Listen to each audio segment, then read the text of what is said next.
Herkese salam. Bu videoda bugün keçirilmiş imtahanın mətn suallarının izahına baxacağım. Mətni oxumayacağım vaxt getməsin deyə, yəni mətni oxumaq istəyənlər videonu dayandırıb oxuya bilərlər. 37-ci sual. Mətnə əsasən hansı sualları cavablandırmaq olmaz? Kənd sakinləri yeni ada haqqında necə xəbər tuturlar? Bunun cavabı var. Çünki burada verilir ki, yəni bir gün bir gəlmə xəbər verir ki, yəni belə bir ada var. Ona görə də bunun cavabı var. Deməli, bir doğrudur. Yəni biri çıxacaq variantlardan. Ona görə C gedir, D gedir və Y gedir. 2-yə baxaq. El atasını qanat düzəldən ustanı adaya göndərməyə nə vadar edir? Bəli, bunun da cavabı var. Çünki o görür ki, yəni adaya gedənlərdən xəbər çıxmır. Ona görə də ustanı ora göndərir. Ona görə 2-nin cavabı var. 2 də çıxanda cavabımız qalır burada bizim B variantı. Baxaq digər variantlara. Kənd sakinləri nə üçün çətin güzəran keçirirlər? Yəni bu girişdə bu haqda yəni deyilir ki, çətin güzəran keçirirlər, amma onun səbəbi verilmir. Ona görə də deməli 3-ün cavabı yoxdur. 3-ü götürəcəm. 4-də isə insanların yenidən öz kəndlərinə qayıda bilməməsinin səbəbi nə idi? Bunun da səbəbi o idi ki, yəni onlar tənbəlləşmişdilər, yəni heç nə eləmirdilər ona görə. 5-də ki, nə üçün yeni adada torpaq özü adamların əvəzinə işləyir? Yəni bunun da cavabı yoxdur. Ona görə cavab olacaq 3 və 5. 38-ci sual. Mətndə nöqtələrin yerinə hansı ifadələr yazılsa, məzmuna xələl gəlməz? Yəni bu o deməkdir ki, nəyi yaza bilərik orada? Son cümləmiz belə bitir ki, bizim onları heç bir qanad yerdən qaldıra uçura bilməz. Bu adamlar nəinki işləməyi, hətta fikirləşməyi də, yəni biz uyğun variantı seçəcəyik. Hətta fikirləşməyi də yaddan çıxarıblar. Bəli, bu olacaq. Hətta fikirləşməyi də yaddaşlarına yazıblar. Yəni bu yanlışdır. 2-ni götürməyəcəm. O cəhətdən A gedir və C də gedir, A da gedir. Fikirləşməyi də unudublar. Bəli. Bunu yazmaq olar. Ona görə cavabımız olacaq bizim burada 1 və 3, yəni D variantı. 4 dəqiqə nəzərə alıblar. Yəni bu da yanlış fikirdir. Yəni məzmuna xələl gəlməz o deməkdir ki, yəni doğru olar. Ona görə cavabımız olacaq 1 və 3. Sonra, deməli, 39-cu sual. Əvvəlinə işarə qoyulmuş ifadələrin şərhinə əsasən uyğunluğu müəyyən edin. Əvvəlinə işarə qoyulmuş sözlərimiz bizim, deməli, çörəkləri daşdan çıxırmış, bir də əlləri işdən soyur. Çörəyə daşdan çıxmağa baxaq görək hansı gedəcək. İşləməyə həvəsi, marağı azalmaq. Bu, bir kvadrata gedəcək. Yəni, əlləri işdən soyur. Deməli, bizim burada olacaq A variantımız. Cavabımız olacaq A variantı. İndi digərinə baxaq. Digəri hansı sözü idi? Çörəkləri daşdan çıxmaq. Bu da olacaq, yəni üçbucaq da olacaq bizdən 4-cü, yəni çox çətinliklə, əzab, əziyyətlə pul qazanmaq. Yəni A variantı. 40-cı sual. Hansı aforizmlərlə mətndəki əsas fikri əsaslandırmaq mümkündür? İnsanın vaxtından əvvəl qocaldan bir şey varsa, o da tənbəllikdir. Bəli. Yəni mətnin əsas ideyası budur. Deməli, biri götürəcəm. 2-yə baxaq. Hər böyük iş yalnız başlanğıcda çətin görünür. Xeyr, burada yəni böyük bir iş yox idi. Ona görə də 2 yanlışdır. Biri də götürəcəmsə cavabımız olacaq burada bizim B variantı. 3-ə baxaq. İşləməyən dəmiri öz pası məhv edər. Bəli, yəni onlar işləmədiyinə görə artıq getdikcə tənbəlləşmişlər və heç bir iş görə bilmirdilər. 4-də də baxsaq, dəyərli məsləhət qızıl qiymətindədir. Xeyr, burada məsləhət yox idi. Vicdan məhkəməsi ən ali məhkəmədir. Xeyr, burada elə bir şeydən söhbət getmir. 41-ci suala baxaq. Cədvələ əsasən uyğunsuzluqları müəyyən edin. Kənd sakinlərinin işə olan marağın itməsi. El atası ustaya qanat sifariş edir. Gəlin biz nəticəyə baxaq, ona uyğun səbəbi tapaq. Bəli, el atası ustaya qanat sifarişi verir. Nəyə görə? Çünki artıq görürdü ki, sakinlərin işə olan marağı itib. Ona görə bir uyğun fikirdir. O cəhətdən A və D gedir və Y də gedir. 2-yə baxaq. Deməli, özünə də adaya getmək üçün bir cüt qanat hazırlayır. Niyə? Yeni adadakı xoşbəxt həyat ustanı cəlb edir. Xeyr, bu yanlışdır. Yəni, o onun üçün getmir. Yəni, onu həmin ağsaqqal adam göndərir. Ona görə 2 yanlışdır. 2-ni götürəcəm. 3-ə baxaq. Adaya gedən usta təəccüblənir. Nəyə görə? Çünki zəhmətsiz həyat insanları tanıma salır. Bəli, 3 doğrudur. 3-ü götürməyəcəm. Deməli, cavabımız olacaq burada bizim B variantı. Digər variantlara da baxsaq, 4-də el atası onları kənddə saxlamaq üçün çıxış yolu axtarır. İnsanlar get-gedə işləməyə maraqlarını itirirlər. Xeyr, bu yanlışdır.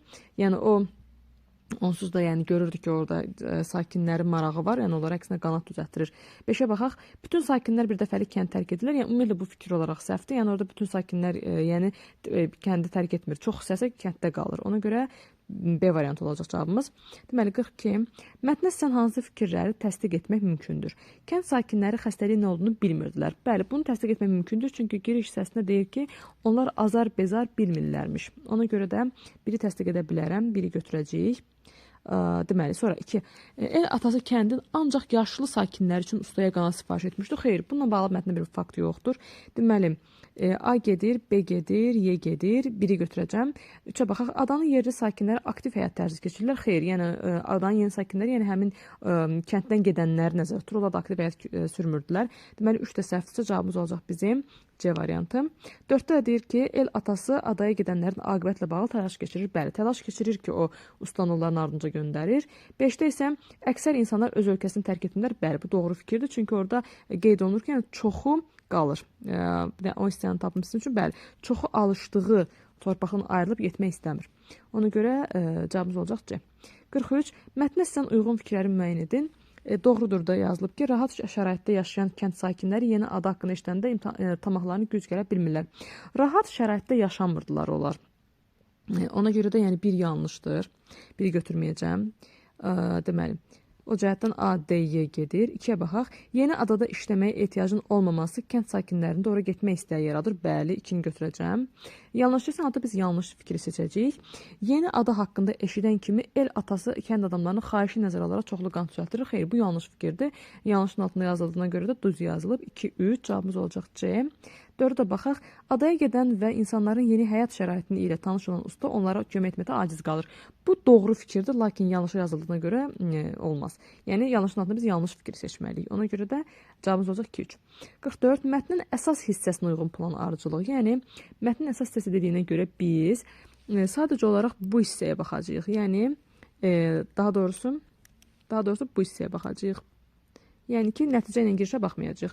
Deməli, o hissədə söhbət nədən gedir? Adamları mətinləşdirən çətin əmək. Deməli, bir o girişə uyğundur. Çünki orada girişdə deyilir ki, yəni onlar o qədər çətin əmək sərf edirdilər ki, artıq yəni bədənləri möhkəm idi. Ona görə bir yanlışdır. Bir olan variantlara çıxsam, deməli A, D gedir, Y də gedir. 4 ilə başlayacağım. Şirinlikləndirici xəbər, bəli, gəlmə xəbər verirdi orada. Daha sonra ya 3 ya da 2. 3-ə baxsam, insanları yeni adaya aparan vasitə ya da el atasının təlaşı. Bəli, 3 gələcək. Deməli, əvvəlcə yeni adaya aparan vasitə olacaq. 4, 3. Daha sonra el atasının təlaşı. 4, 2. Daha sonra isə artıq el atasının növbəti tapşırığı. Yəni, burada bu hissədə tapşırıq verir ki, yəni ustaya sən də get bir onların ardınca onların vəziyyətinə bax. Deməli, cavabımız olacaq bizim burada C variantı. Növbəti suala baxaq. Artıq açıq suallardır. Deməli, 45-də deyir ki, el atası başçılıq etdiyi elin qayğısına qalır deyiminin mətndə təsdiq və ya təksib olunduğunu müəyyən edin və seçiminizə əsaslandırıb yazın. Bəli, bu fikir təsdiq olunur, yəni bu artıq doğru fikirdir. Biz bunu belə təsdiq eləyə bilərik ki, yəni belə əsaslandıra bilərik ki, el atası həmin kənddəki insanların halına yanırdı. Çünki həm onlar yəni işləmədiyini gördü və onları yanına çağırdı və onlara qanat hazırlatdığını dedi və onları qanatla həmin yeni adaya göndərdi. Bir bu məqamda biz onun həmin insanları düşündüyünü görürük. İkinci məqamda isə artıq o görür ki, onlardan səs soraq çıxmır və ustanı yenidən onların ardınca göndərir və o da artıq onları düşündüyünü ikinci bir sübutudur. Yəni bu iki faktı yaza bilərsiniz. 46-cı sual. 46-cı sualda deyir ki, mətndə üzərində rəqəm yazılmış sözlər əsasında cədvəli doldurun. Deməli, burada üzərində rəqəm yazılmış sözlərdən biri xəbər verir, digəri isə çaxnaşma düşür.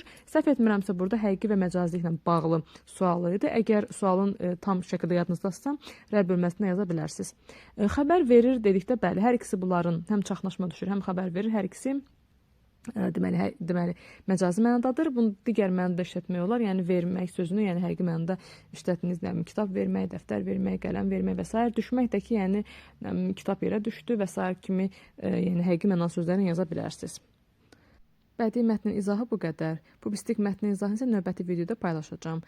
Videonu bura qədər izlədiyiniz üçün çox sağ olun.